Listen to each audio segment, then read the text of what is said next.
ከእናቴ ጋር ነው የምኖረው። መቼም እሷ ከኔ እኔ ከሷ የምደብቀው ነገር የለም። ማን አለኝና ያለሱ? እሷስ ብትሆን ያለኔ ማን አላት?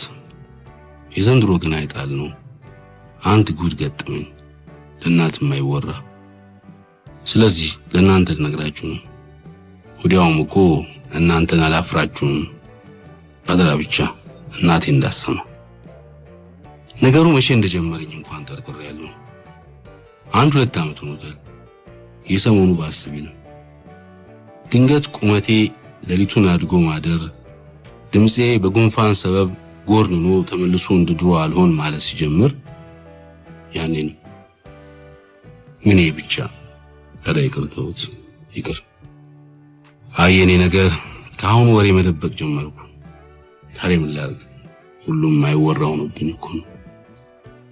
ብቻ ምን አለፋችሁ እንዲህ ስነ ፍጥረቴ መቀየር ከጀመረ ወዲህ እንደ ድሮ ህይወት ነፃ ዓለም ጣፋጭ አሉን ብለውኛል። ለሽቀላ እንኳን ወደ ገበያ ስወጣ አይኔ እንደ በፊቱ ስራ ፍለጋ ማማተሩን ቸልያለ ነው። እርግጥ ነው አሁንም ሴት ሳይ ልቤ ደንገጥ ይላል።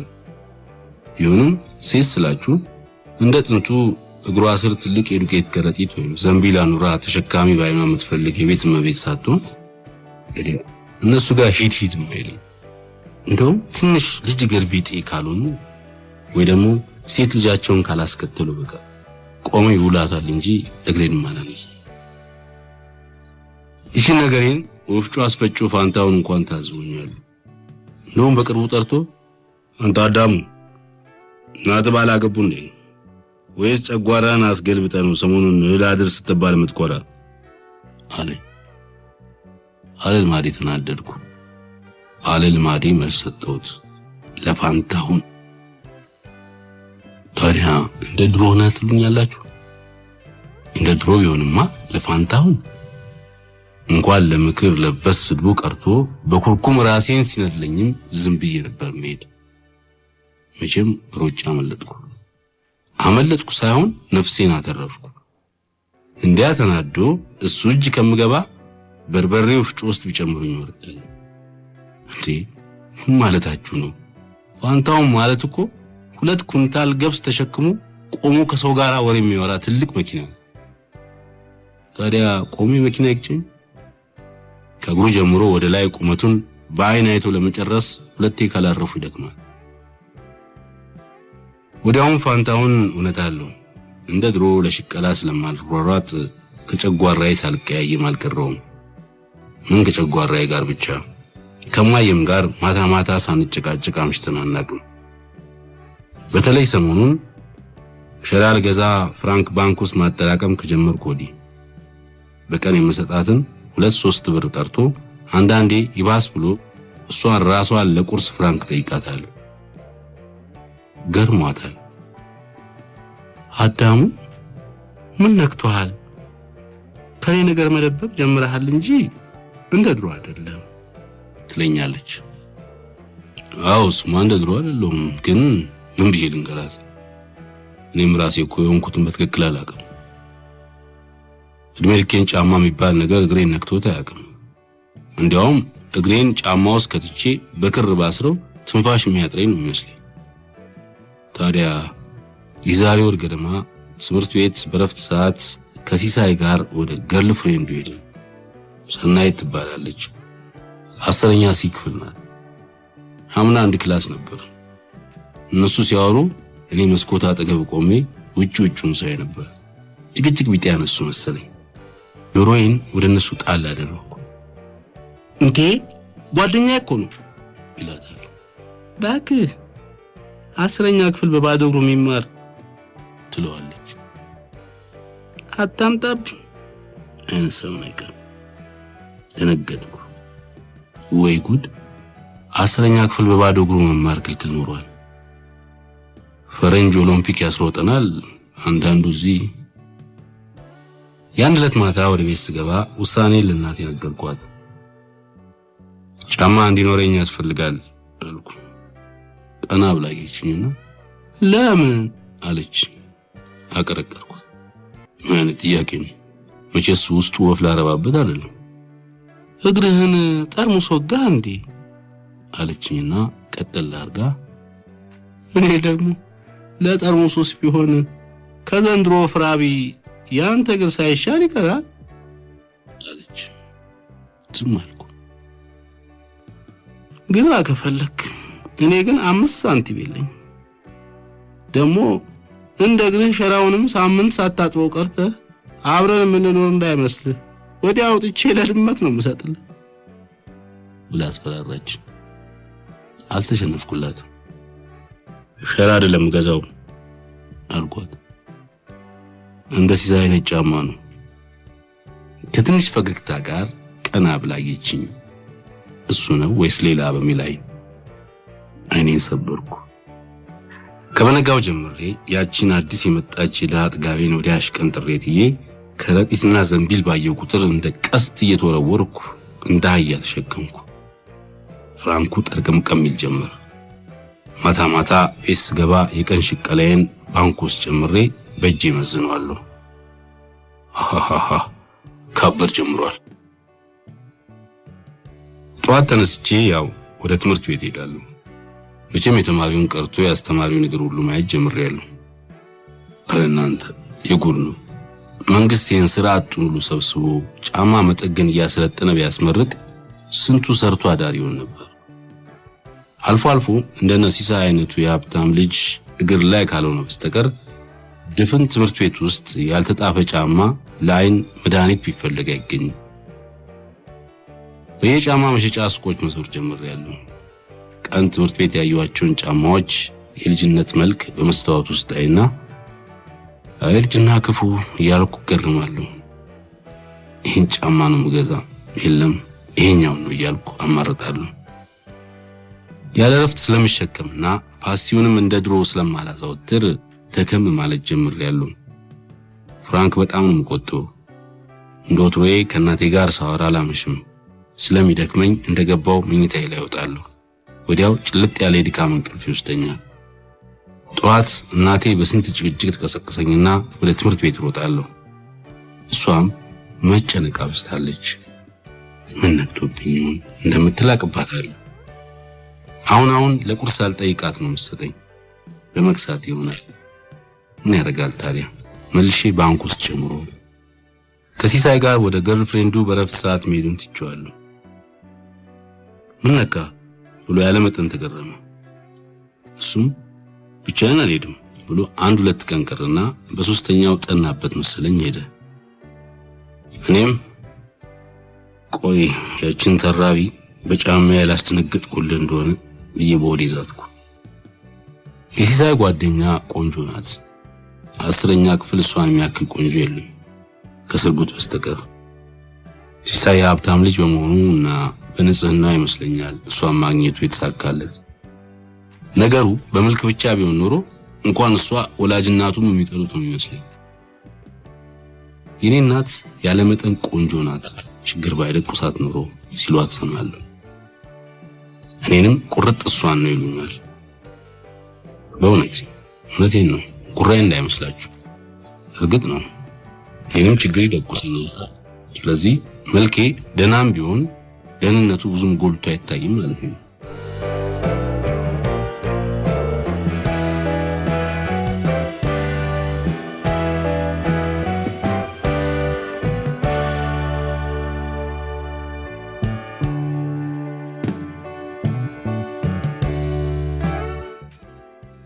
በ15 ቀን ውስጥ ባንክ ሞላች።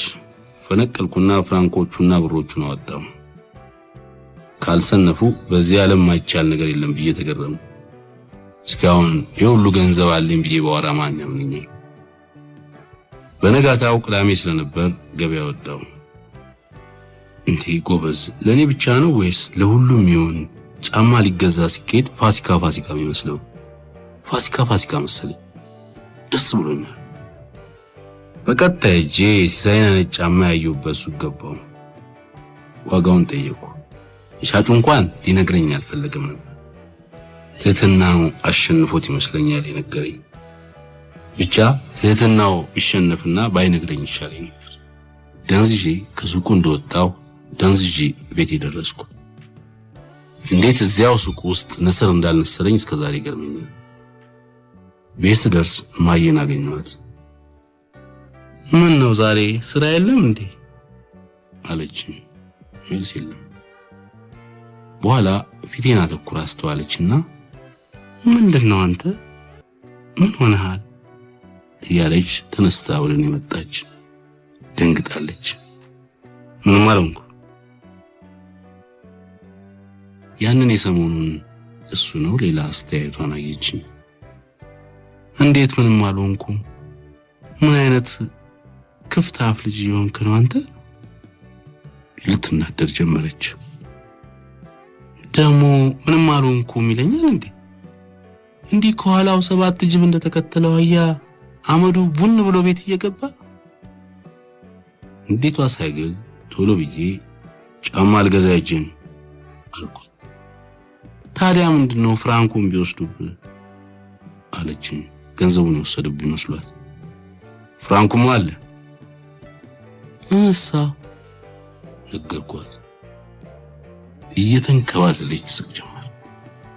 ትንሽ እፎይታ ስታገኝ በሳቋ መሃል ስንት ፍራንክ እንዳጠራቀምኩ ጠየቀች። ነገርኳት።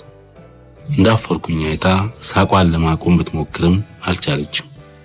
እንደገና ፍስፍስ እስክትል ከሳቀች በኋላ ትንሽ ጋብ ሲልላት የዓይኖቿን እንባ በመዳፏ እየተራረገች ተነስታ ከፍራሹ ስር 10 ብር አውጥታ ሰጠች። ይሄን ጨምርና ኮርፖሬሽን ከሸራ ሻል የሚል ሸራ አይነት ጫማ ይቻላል እሱን ግዛ ብላኝ ቅዳሜም ቢሆን መስሪያ ቤቷ ከሰዓት በኋላ ጠቅላላ ጽዳት ስለሚደረግ ተነስተኝ ያን ያለችኝን ጫማ አልገዛም ብዬ አንገራግሬ ነበር። ለምን በቃ ጫማ መግዛቱን ተውከው አለች። አይ አይደለም ግን አንቺ የምትይው ጫማ እዚሁ ሀገር ነው የሚሰራ ሲሉ ሰምቻለሁ አልኳት። ያንን ሳቋን ለመሳቅ ስትሰናዳብኝ ነው ጭጭ አልኩት። ሰኞ ዕለት አዲሱን ጫማ አድርጌ ወደ ትምህርት ቤት ሄድኩኝ። ጫማው ትንሽ እግሬን ያዝ አድርጎኛል። እዚያ ጫማውን ስሞክር ሻጯ ሴትዮ አጎንብሳ እግሬን እየነካካች ሆነዋል ስትለኝ አልሆነኝም ማለቱ ከብዶኝ ራሴን ወደ ላይና ወደ ታች በማድረግ ከሷ ጋር ተስማማሁ። አልዋሻችሁም ልጅ ግን ቆንጂዬ ቢጤ ነበረች። ትምህርት ቤት ስደርስ የተማሪው አቀባበል እንደጠበቁት አልነበረም። በእርግጥ የሚያናድድ አይነት ነበር። እንኳን ወደኔ ወደ አዲሱ ጫማዬም ዞር ብሎ ያያል ነበር። እንደተናደድኩ ክፍል ገባሁ። አዳም ዛሬ አዲስ ጫማ ስላልክ ነው እንዴ ዘጋን አለኝ። በላይ ግን እንደገባሁ ዞሮ ብለም ነው እንኳን ሰላም አይለኝም እኮ አላየሁም አልኩት። እውነትም ስገባ ማንንም ቀና ብዬ አላየሁም ነበር። ደግሞ ኢትዮጵያን ብሎ ነገረኝ። አይ ጉዴ ዛሬ በላይ ሙያኔ ነኝ አልኩኝ ለራሴ። በላይ የክፍላችን ወሬኛ ነው። ደግሞ ጥሎብኝ ሁልጊዜ አንድ ክፍል ነው የሚደርሰን። አይወደኝም። 6ኛ ክፍል እያለን ማን ነው ቆንጆ የሚል ወሬ ጆሊ ግሩፕ ውስጥ ተነስቶ ኢሌኒ አንድ አፏን አዳሙ እኮ ቢመቸው ቆንጆ ልጅ ነው ትላሉ። በላይ ውርሱን እንደተነጠቀ ሰው ተናዶ እናት እኮ የጽዳት ሰራተኛ ናቸው፣ ቤታቸው ደግሞ ድሮ የነዘገየ ማድ ቤት ነበር እያለ የኔንና የእናቴን ታሪክ ባጭሩ አስተምሯል። በላይና ጆሊ ግሩፕ ከኔ ጋር ፍቅራቸው የሚጠናበት ወቅት አለ፣ ጥርና ሰኔ ላይ። መቼም ስለራስ መውራቱ ትንሽ ቢከብድም በትምህርት በጣም ጎበዝ እንደሆንኩ ሰርቲፊኬቶቼና ሽልማቶቼ ይመሰክራሉ። አላጠናም፣ ግን ክፍል ውስጥ ሁሉንም የስሜት ዋሳቶችን አይኖቼንም ጭምር ዘግቼ ጆሮቼን ብቻ በተሳለ ንቃት ከፍታቸዋለሁ። ክፍል ውስጥ እኔና አስተማሪው ብቻ ያለን ነበር የሚመስለኝ። ስለዚህ የሚያስረዳው ነገር ሲገባኝ ራሴን ገብቶኛል በማለት አይነት ነቀንቃለሁ። ይህን ጸባይን ሳይታወቀኝ ስለማደርገው ሁልጊዜ ክፍላችንን ልጆች ያስቃቸዋል። ከክፍሌ ሁልጊዜ ከሴክሽን አብዛኛውን ጊዜ አንደኛ ነው። በተለይ የሂሳብ ትምህርት በጣም ይሆነኛል። ጂኦሜትሪውን እንኳን አብዛኛውን ጊዜ በቃል መስራት ይችላል። ፈተና በደረሰ ሰዓት ለቁርስ አላስብም። አብዛኛው የክፍሉ ልጅ በቦርሳው ምግብ በየአይነቱ ይዞልኝ ይመጣል፣ የተጠበሰ አሳ ሳይቀር። ጉቦ መሆኑ ነው። ባሳው ዘይት ስለተጨማለቀው ቦርሳና መጽሐፍ ጸሎት እያደረስኩ መከስከስ። እኔ በቀረውበት ቀን ድንገት ቴስት ይሰጣል ከተባለ ጆሊ ግሩፕ እንዳለ ወፍጮ ቤት ድረስ መጥቶ ዱቄቴን እያራገፉ ወደ ትምህርት ቤት ይወስዱኛል። ምን ያደርጋል ታዲያ ፈተና የሌለ ቀን ከነመኖሬ ይመረሳሉ። ስለዚህ ፈተና አጥብቄ ይወዳሉ።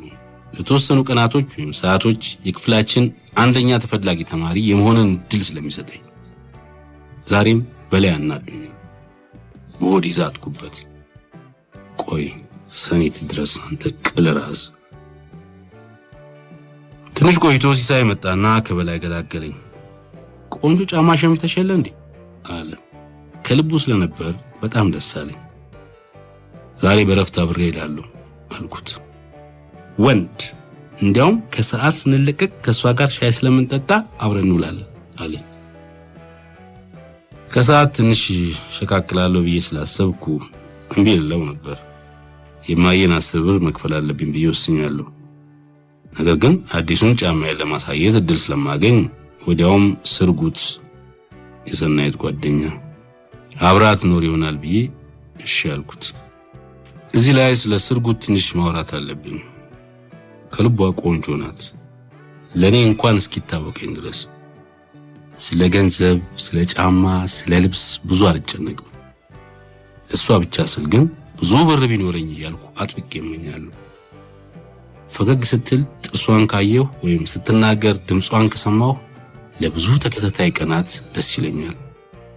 አይን ላይን ከተጋጨንማ ልቤን ይሁን ኩላሊቴን ንንጃ ጎሽም አድርጎ ይወጋኝና እጅግ ጣፋጭና ወፈር ያለ ደም ከውጋቱ አካባቢ ተነስቶ ከጥፍሬ እስከ ጸጉሬ ባሉ ደም ስሮቼ ሁሉ ለጥቂት ደቂቃ ይዘዋወራል። እኔም በርካታ አይኖቼን ይጨፍናል። ከሁሉም ደስ የሚለኝ ዝምታዋ ነው። ዝምታዋ ምን ልበላችሁ፣ በቃ ቤተክርስቲያን ገብታችሁ ታውቃላችሁ? ማታ ላይ ወደ 1 ሰዓት ገደማ ልክ እንደዛ የእርጋታና የሰከነ አየር ስሜት ያሳድራል። እኔን አሳዝናታለሁ መሰለኝ። ብዙ ጊዜ ከሌሎቹ የክፍላችን ልጆች ይልቅ ታያኛለች። ማስረጃ አምጣ እንዳትሉኝ፣ ብዙ ዓመት አንድ ክፍል ተምረናል። ዘንድሮ ብቻ ነው የተለያየ ነው። ታዲያ አንድም ጊዜ ከኔ ፈተና ሰርታ አታውቅም። የክፍሉ ልጅ ሁሉ የኔን መልስ የያዘች ብጣሽ ወረቀት ተከትሎ አየር ላየር ያለ ክንፍ ሲበር እሷ በጸጥታ ፈተናዋን ትሰራለች። የሚገርመው ነገር ውጤቷ ደህና መሆኑ ነው። ከ5ኛ በታች ወጥታ አታውቅም። እዚህ ይለኛል አንድ ጊዜ 7ኛ ክፍል እያለን የስፖርት አስተማሪያችን የስፖርት ቱታ ለብሳችሁ እንድትመጡ ብሎ አዘዘን። ሄጄ ለማየ ነገርኳት። እንደዛ ምትቆጣ አልመሰለኝም ነበር። በጣም ተቆጣች። ግን አስተማሪውን ነበር የተቆጣችው። ሱሪህን አያይም እንዴ? አጆታል ባክሽ፣ ይሄ ሱሪ ለስፖርት አይሆንም ተብሏል። አልሳቀችም። እንባዋ መጣና ለአስተማሪው እናቴ ቱታ መግዣ የሚሆን ገንዘብ የለኝም ብላለች በል አለች። በሳምንቱ ስፖርት ልንሰራ ሜዳ ሰልፈን ሳለን አስተማሪው አተ በስራ ልብስ ነው እንደ ስፖርት ልንሰራ የመጣው አለኝ ተቆጥቶ። እናቴ ንገረው ያለችኝ መልእክት አንድም ሳልቀንስ አደረስኩ። በላይና ግሩፑ ከት ብሎ ሳቀ።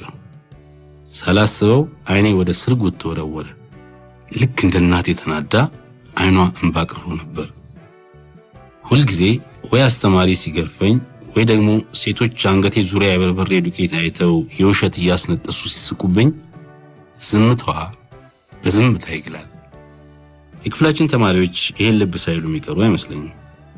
አንድ ገረመው የሚሉት የትምህርት ቤታችን ኃይለኛ ተደባዳቢ ሚስቴ ናት ብሎ ስላወጀ ማንም ስርጉትን አያስቸግራትም። እሷ ግን አጠገቧ እንኳን ሲቀርብ ትሸማቀቃለች። ለምን እንደሆነ ባላቅም ገረመው አጠገቧ ሲመጣ ቶሎ ብላ እኔ ወዳለሁበት ዞራ ታይ ነበር። አንድ ክፍል እያለን አቤት ያኔ ወይኔ እግዚአብሔር ምን አለ ለአንድ አፍታ የፋንታውንን ግራ እጁን እንኳን ቢያውሰኝ ብዬ ጸልያለሁ። ገረመውን እንዴትና ስንት ቦታ ሸንሽኜ ለእናቱ እንደምልክላቸው እኔ ያውቅ ነበር። ከሰዓት ስንለቀቅ ከሲሳይ ጋር ከትምህርት ቤቱ አጥር ውጭ ሆነን ሰናይትን መጠበቅ ጀመርን። ትንሽ እንደቆምን እነኛውና አለ ሲሳይ። ወይ ጉድ እናንተ!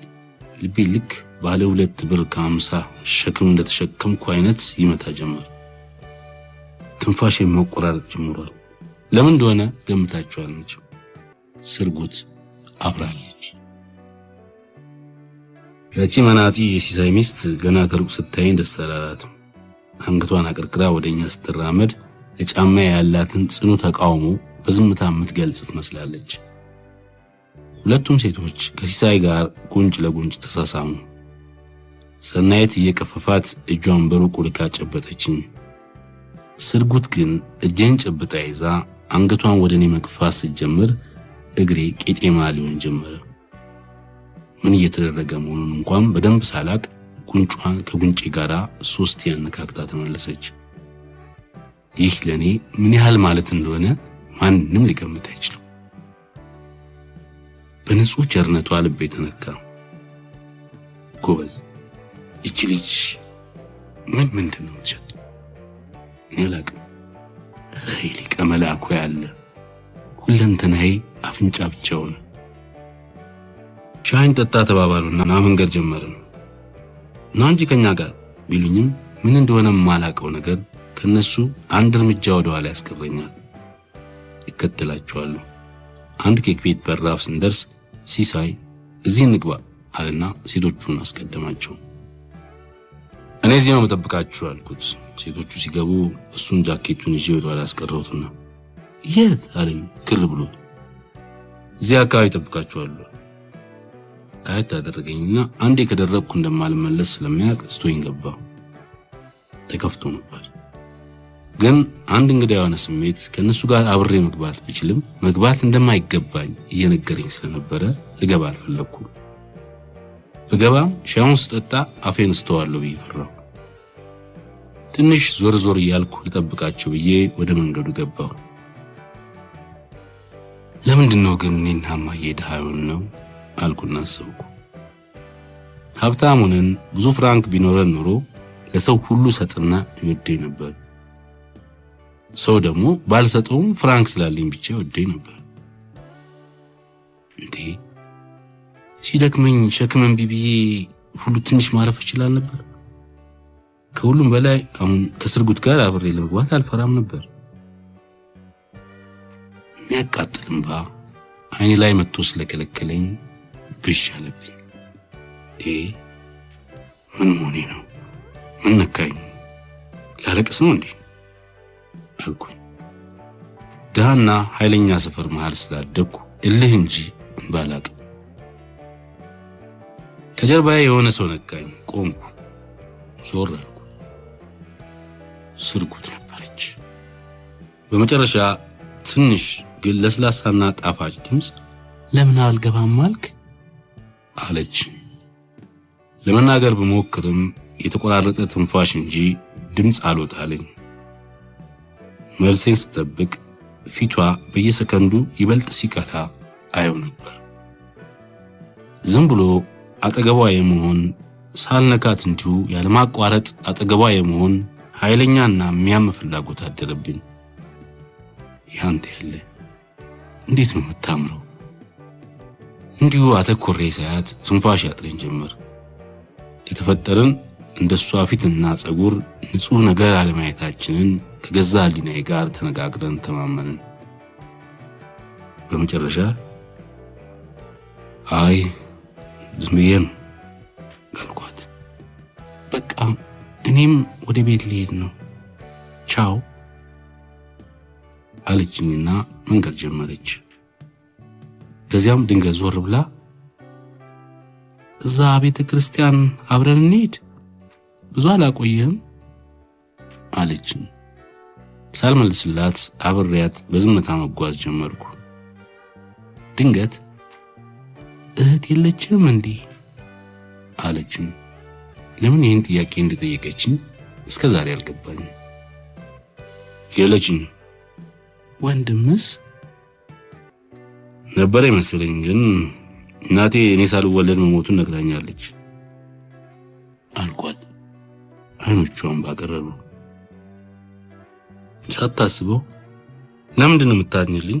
እኔ ሲያዝኑልኝ አልወድም አልኳት። ድምፄ ሳይታወቀኝ ቆጣ ብሎ ስለነበር እኔንም እሷንም ማስተነገጠን።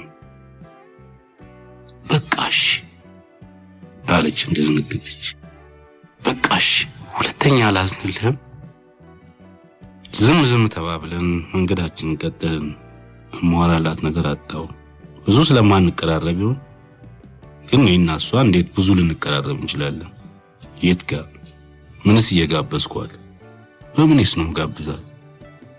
የምጋብዛት ለትስ ምን ለብሳለሁ? በስርጉት ፊት ትልቅና ዝነኛ የመሆን ቅጽበታዊ ምኞት አደረብኝ። ከንቱ ምኞት፣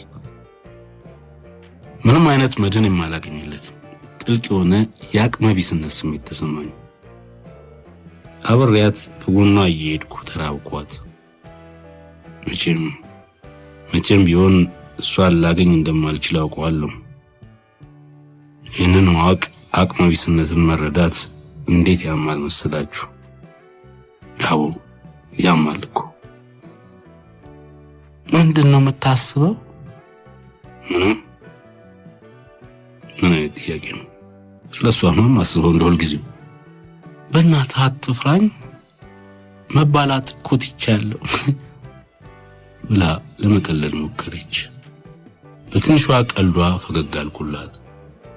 ከሷ ቀልድ ይልቅ እሷ እኔን ስትበላኝ ታይቶኝ በሆዴ ከት ብዬ ሳቅኩኝ። ግን ለምንድነው ሁል ጊዜ ዝም የምትለው? አወራለሁ። እኔ አልፎ አልፎ ካልሆነ በስተቀር ስታወራ አይቼ አላቅም። ምናልባት ቤት ውስጥ ብቻዬን ስለሆንኩ ማውራት እየረሳ ሳይሆን አይቀርም አልኳት። ትክክል ይሆን የመለስኩላት የሚል ሀሳብ እያስጨነቀኝ።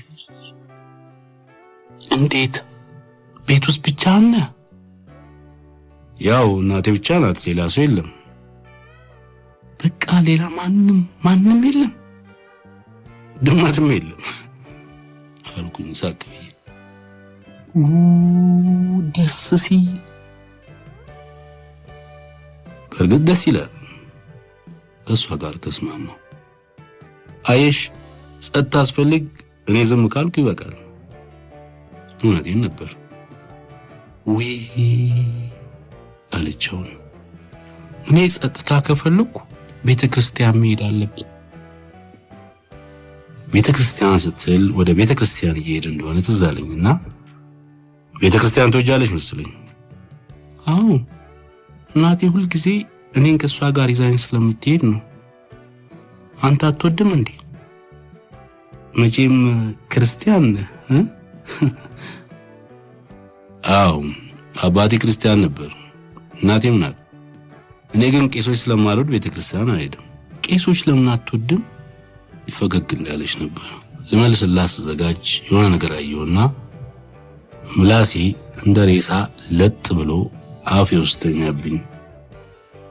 የሚናገር እባብ ባይ እንኳን እንደዚህ አልደነገጠም።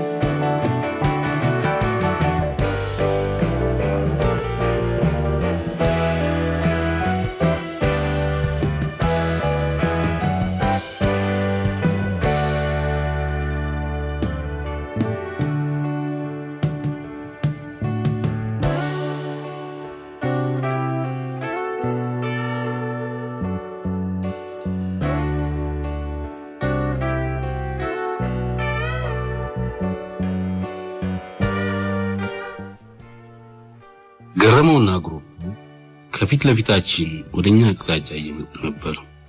5 ናቸው። ለዚያውም ገረመውን እንደ አንድ ሰው ብቻ ቆጠራችሁት። አባቱ ብዙ ስጋ ቤት አላቸው ሲሉ ሰምቻለሁ። ጭቅናውን እየበላ ነው መሰለኝ። መላ ሰውነቱ ጭቅና ብቻ ነው። ሌላ ልጅ ቢሆን ገረመው አንዴ ከሚመታው ስርጉት እንኳን ብትቀርበት ሳይመርጥ የሚቀር አይመስለኝም። የቀረበን ሲመታ እኔን ትኩር ብሎ አየኝ።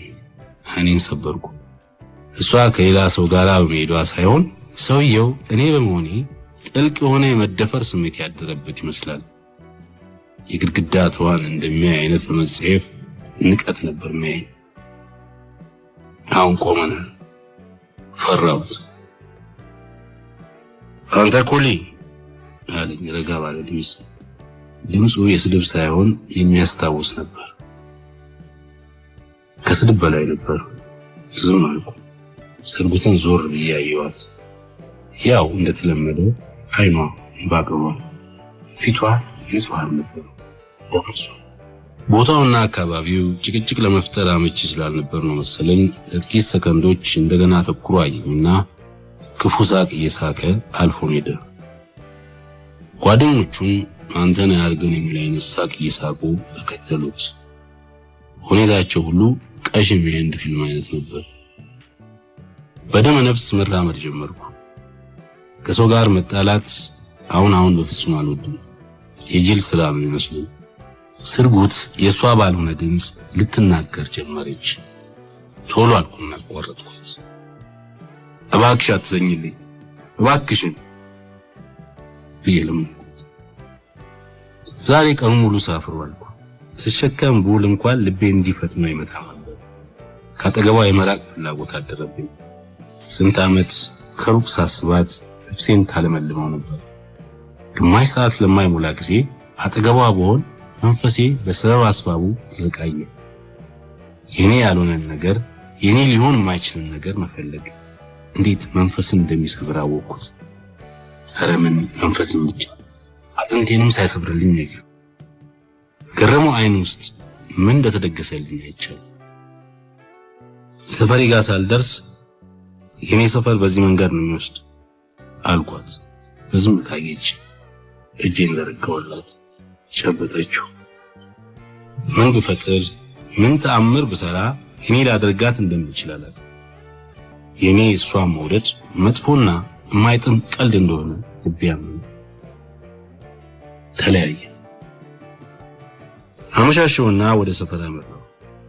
ወደ ቤት የሚወስደውን ጠባብ የኮረኮንች መንገድ ሲጀምር በጨለማው ተሰብስበው መንገዱ መሃል የቆሙ ሰዎች ታዩ። ወደ እኔ መምጣት ጀመሩ። ቀረብ ሲሉ ገረመውን ለየሁት። ያንን ቅድም የጀመረውን ክፉ ሳቅ እስካሁን አልጨረሰውም።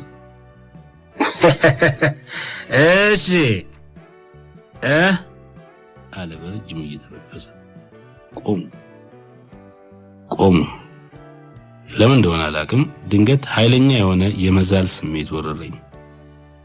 ቀኑ ለኔ ከባድ ሆኖ ነበር ያለው። ደግሞ ማታው አልኩና ለራሴ እንባ ተናነቀኝ። እንዲያውብኝ አልፈለኩም። ድምፄን እንደምንም ጎርነን አድርጌ ይኸውልህ ገረመው፣ እኔ እኮ ምንም አላረኩም ብዬ ሰላም ለማውረድ ሞከርኩ። አልተሳካም።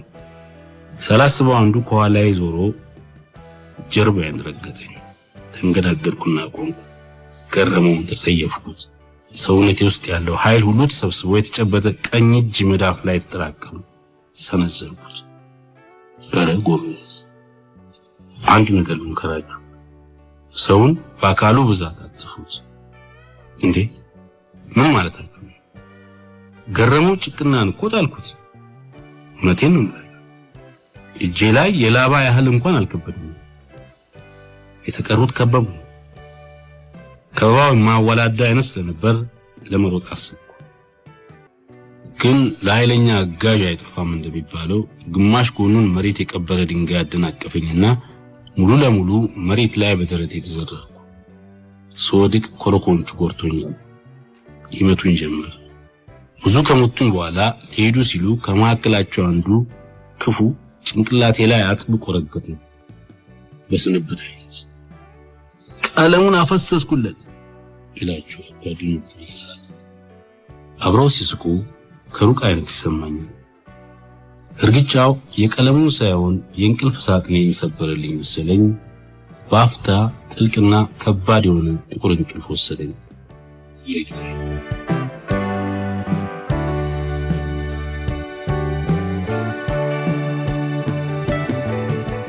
ከአራት ቀን በኋላ ቤት ተኝቼ እንዳለው ፋንታውን መጣ። እማዬ ስራ ሄዳለች። ገና አንገቱን አጎንብሶ በሩ መግባት ሲጀምር አለቀልኝ ያልኩ በልቤ። ያን ሰሞን ከጣላ ነው ሌላ እናቴ ልጄን የደበደበው እሱ ነው ብላ አንድ ቀን ቀበሌ አሳስራው ነበር። ለማዬ ማን እንደደበደበኝ እስካሁን አልነገርኳትም። እሷ ግን አንድ ቀን ሽሮ ልታስፈጭ ወፍጮ ቤት ሄዳ ፋንታውን በቁጭት እንዴ ይሄ ሽሮ እየበላ ነው እንዴ እንዳንበሳ የሚያገሳው? በቀደም ሰድቦኛ አመለጠኝ ብሏ ስለነበረ ነው እሱን የጠረጠረኝ። ፋንታውን አይዞህ ልጠይቅህ ነው የመጣሁት አለ። በእጁ ያንጠለጠለውን ሙዝና ብርቱካን የያዘ ወረቀት አልጋው ግግ ያስቀመጠና እሱ በርጩማው ላይ ቁጭ አለ። እግዚኦ እናንተ ሰውየው ቁጭ ብሎም አንድ ሀገር አይደል እንዴ? ይሄ ሁሉ አንድ ሰው ብቻ አልኩና በወዴ ተገረምኩ። እሺ አዳሙ አለን አልኩት አፈር ብዬ ጆሮዬን እያከኩ። እናትህ እኮ አሳስራኝ። እኔ ደግሞ የዛን ዕለት ማታውን ሁሉ ወፍጮ ቤት ነበር ሰራ ያመሸው። ዝም አልኩ። ማን እንደመጣ ያቺ ኮረኮንቹ ጋር ያለችው ባለመሽታ ቤት ቆሞ ሲጠብቁ እርስ በርሳቸው ሲያወሩ ሰምታቸው ኖሮ ከትምህርት ቤቱ የመጡ ጓደኞቹ ሳይሆኑ አይቀሩም አለች። ታዲያ ትናንት ተማሪ ቤት ሄጄ ልገሳቸው ብል እነማን እንደሆኑ ለይቶ የሚነግረኝ አጣሁ። አንድ ሲሳይ የሚሉትን ብቻ አግኝቼው ሲል ክው ብዬ ምን አደረከው አልኩ። ገና መደብደብን ሲሰማም ባቀደሙ። ስለዚህ ተውኩት። ግን እሱም ቢሆን ጉልበተኞቹ እነማን እንደሆኑ ያላወቀም ወይ ደግሞ ሊነግረኝ አልፈለገም። እስኪ ከሰሞኑ ሻል ሲል አብረን ሄደን እናነጋግራቸዋለን። ለምን እንደሆነ እንጃ የደስታ ስሜት አልተሰማኝም። አያስፈልግም። አየህ እኔ እነሱ የኛ ሊሉት የሚገባቸው ነገር ነካውባቸው እንጂ እኔ የኔ ሊለው የሚገባኝ ነገር እነሱ አልነኩብኝም። እንባይ መጣ። አዳም እንዲህ አይነቱ ነገር ይቅርብህ፣ ዝም ብለህ ትምህርትን ተማር። እዲያ አልኩት በወዴ። ድሮስ እንዳንተ ካለ በሬ ምን ይጠበቃል? እንዲህ አይነቱ ነገር ይቅርብህ ይለኛል። እኔ ፈልጌው ነው እንደገባሁበት። በሰጉት ውበት ፊት ማንም አቅመቢስ እንደሚሆን ማንም ምርጫ እንደሌለው አታውቅም? አንተ ገርዳፋ የቤት ገረዶች እንጂ እንደሱ አይነት አማልክታዊ ውበት ላይና የተስለማታቅ አይፈረድብኝ ሲል ፋንታውን ተናገረና የሐሳቤን ጩኸት አቋረጠብኝ። ልጅቷን ትላንት አይቻታለሁ፣ ጓደኛ አሳየኝ አለኝ። ይጠብቀኝም ምንም አልተናገርኩም። ስለዚህ እሱ ቀጠለ። እሷ ላንተ አይደለችም፣ በእርግጥ ልጅቷ ማለፊያ ነች። ለዚህም ነው ያንተ አይደለችው። ቅርብ ያለውን ተመኝ። ጮክ ያቋረጥኩት። እምቢ እምቢ እምቢ እምቢ ስቅስቅ ይማልቀስ። ያንን እግዚአብሔር የረገመውን ጫማ ገዝቼ ካረኩበት ለጧት ጀምሮ የተጠራቀመ ምኞት፣ እልህ፣ ተስፋ መቁረጥ፣ ስቃይ፣ ህመምና የመሸነፍ ስሜት እንባዬን እየጨመቁ ያስወጡኝ። በእንባዬ መሃል እየደጋገምኩ ወዳታለሁ አልኩ። ዝም ተባብለን ብዙ ቆየን። በመጨረሻም አዳሙ በእኔ የደረሰው ልንገር ዝም አልኩት። ይህንን አሁን የምነግርህን ነገር ማንም አያውቅም። እንኳን ሌላ ሰው ሊያውቀው እኔም ራሴ እንኳን እንዲህ እንደዛሬው አልፎ አልፎ ካልሆነ ብዙ ጊዜ ላስታውሰው አልፈልግም አለኝና ዝም ብሎ ቆየ። በጸጥታ ጠበቅኩት። አባትና እኔ ድሮ ልጅ ሆነን ጀምሮ ጓደኛሞች ነበርን።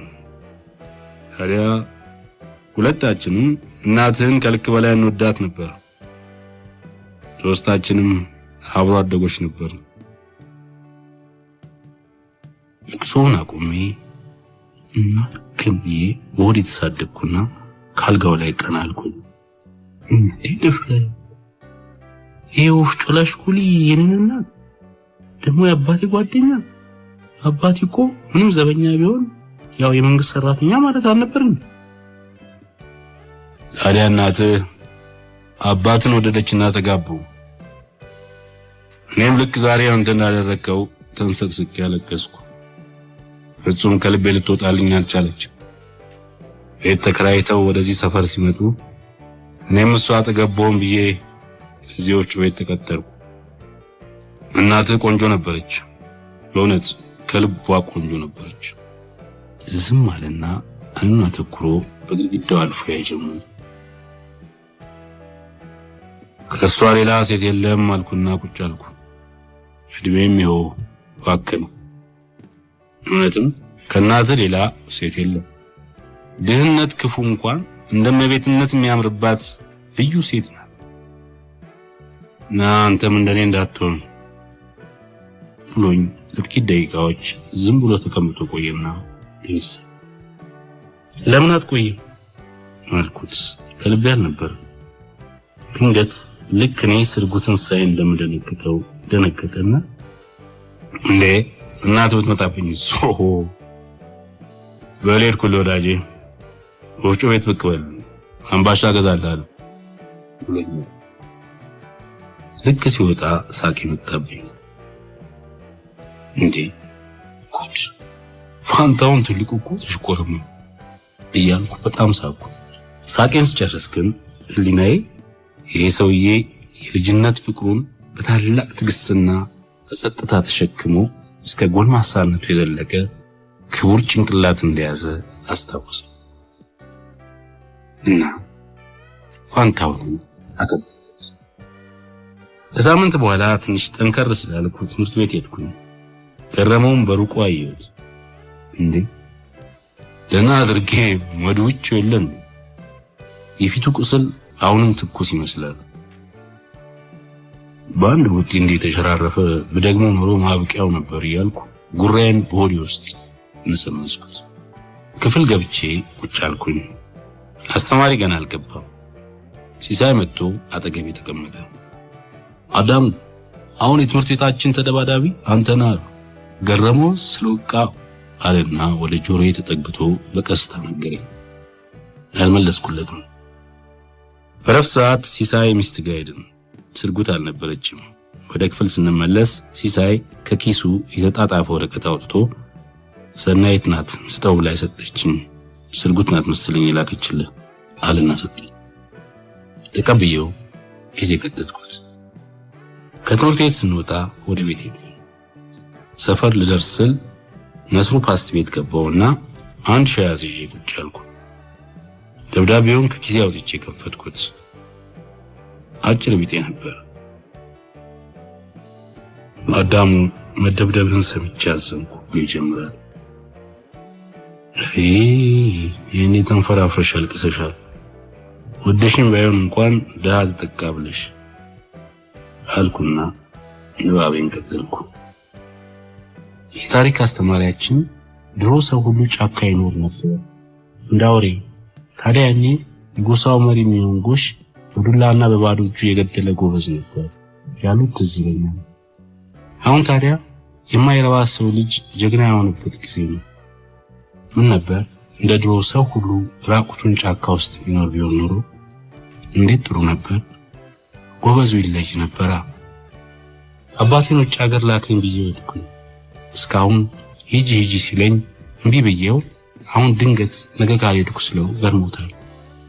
ትምህርት ቤት ካሁን በኋላ ጸጥታ ማገኝ ስላልመሰለኝ ሁለት ታላላቅ ወንድሞቼ ውጭ ስላሉ አይቸግረኝም። በርትቶ ሳማጠብ ስሙኝ በጣም ወዳለሁ። ደሃ ስለሆንክ አይደለም። የድህነት ምን ይወደዳል? የወደድኩ ቆንጆ ስለሆንክ ነው። ውሸቴን አይደለም። አይን ላላ ሴት ከቆሻሻውና ከጭጋሩ ሁሉ አልፎ የሚታይ ውበት ነው ያለው። በዚህ ላይ ዝምታ።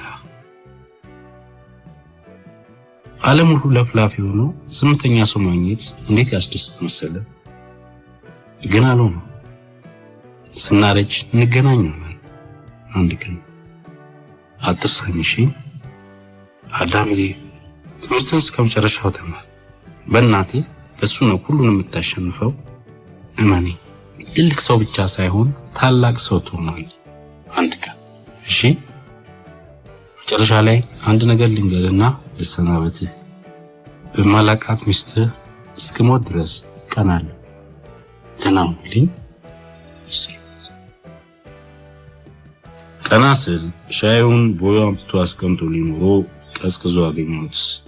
አንስቼ በአንድ ትንፋሽ ጨለጥኩትና ሂሳቡን ከፍዬ ወጣሁ።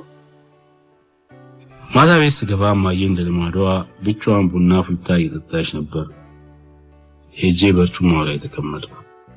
ከኪሴ 10 ብር አወጣሁና ሰጠኋት። ከሰዓቱ ሙሉ እንዳያ ሳላርፍ ሰራ ነበር ያልኩት። ምንድነው አለችኝ ብሩን እጇ ላይ ያራከበች። ለጫማ ያዋጣሽልኝ አልኳት። ሳቃለችና ፊቴን አተኩራ አየች። እስኪ ባንክ ውስጥ ጨምረው አጠራቅመህ እንደ ጓደኛህ አይነት ጫማ ትገዛበታል። አብዛኛውን ጊዜ ብዙ አታወራም። ዝምታ የዘራችን ነው መሰለኝ። ሁለተኛ ጫማ አልገዛም። ነገም በባዶ እግሬ ነው ትምህርት ቤት የምሄደው። ፍያል ነበር። ለማማሩ ብቻም ሳይሆን ለጥንካሬውም ከዘንድሮ ፍራቢ ያንተ እግር ይሻላል። ይሄው እግርህን ሳይሆን ልብህን ተቆርጠ መጣ። ክውብ እየደመገጠ ማን ነገራት? እንደ በቀደሙ እየተንፈራፈረች ትስቅብኝ ጀመር።